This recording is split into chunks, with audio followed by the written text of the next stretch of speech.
के जाए, लेकिन दुशासन ने कलाई को नहीं छोड़ा है। खींचता हुआ जब उसको सभा में लेकर के आया है, द्रौपदी ने देखा है।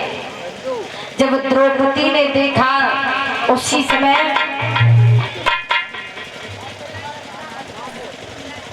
आज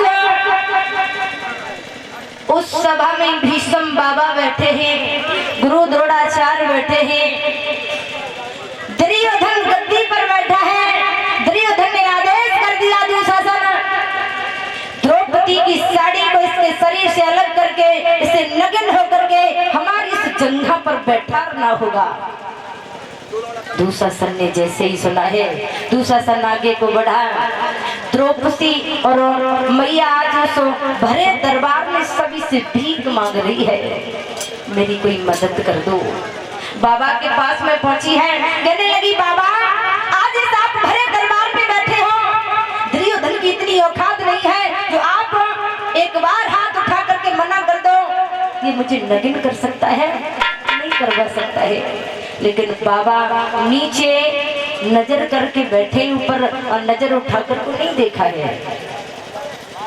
द्रौपदी रो रही है, सभी से भीख मांग रही है, लेकिन दुर्योधन कहने लगा है द्रौपदी अरे याद कर बेटा, जो आपने हमसे अंधों का अंधा कहा था, आज हम तुझे बताएंगे कि अंधों के अंधे ही पैदा होते हैं या फिर आंखों वाले भी होते हैं। और दुर्योधन ने एक बात कही है, द्रौपदी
द्रौपदी दुर्योधन की चेहरा की तरफ देख रही है, कहने लगी भैया आप तो हमारे जेठ लगते हो, रिश्ते में बड़े हो, और आप ही भला अपने छोटे छोटे भाइयों की बहू को नग्न होता हुआ देखेंगे, तुम्हें शर्म नहीं आएगी?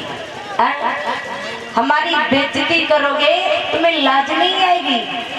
दुर्योधन कहने लगा आज याद आ रही है बेइज्जती की और लाज की। उस दिन नहीं सोचा था, आपने हमें गाली दी कोई बात नहीं, लेकिन आपने अपने ससुर को भी नहीं छोड़ा था, यानी हमारे पिता को।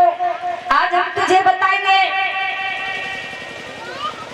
द्रौपदी अपने पांचों पतियों के पास में पहुंची है और कहने लगी महाराज आप इस तरीका से नीचे सर करके बैठे हो, आपको तो धिक्कार है, मुझे भी शर्म आ रही है अपना पति कहने में।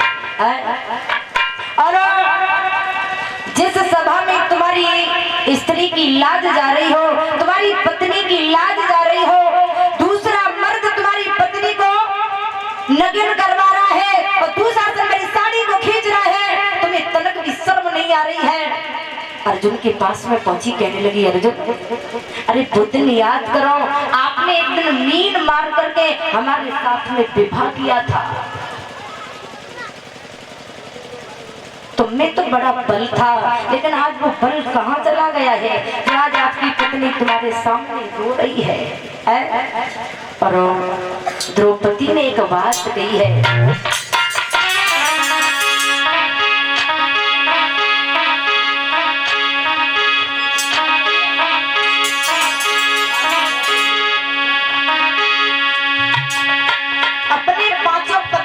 बोली है कि नीचे किए बैठे सर और कुछ पड़े ना असर,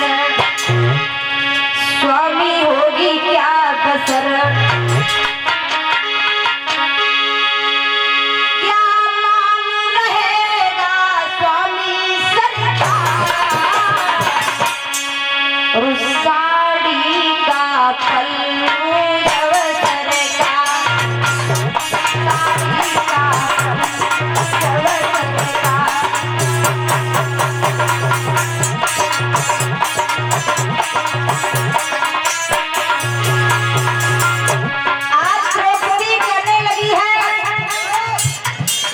नीचे किए बैठे सर, हमारे पांचों पति नीचे सर किए बैठे हैं, ये तक भी शर्म नहीं आ रही है? नीचे किए बैठे सर, कुछ पड़े ना सर। दुशासन हमें नगिन करवा रहा है, दुर्योधन नगिन करवा रहा है, दुशासन मेरी साड़ी को खींच रहा है, लेकिन कुछ असर नहीं पड़ रहा है। नीचे किए बैठे सर, कुछ पड़े ना सर, सर कटता ही सर, स्वामी होगी क्या? रोटी कह रही है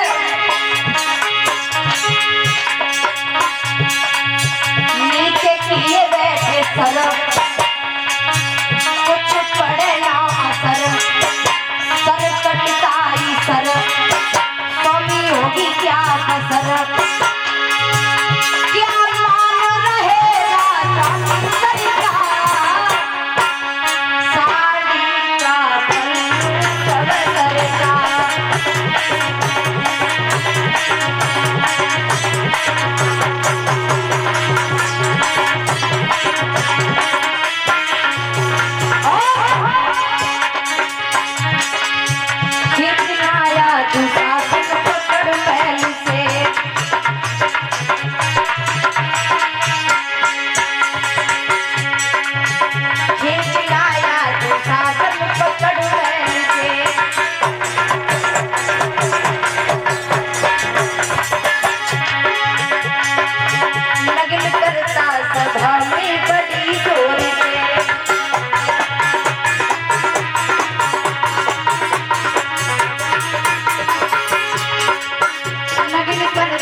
तुम्हारी पत्नी और दूसरा मर्द नगिन कर रहे हैं, लेकिन पांचों पतियों की नजर ऊपर को नहीं उठी है, नीचे ही गर्दन डाल करके बैठे हैं। और द्रौपदी ने एक और बात कही है कि महाराज जिस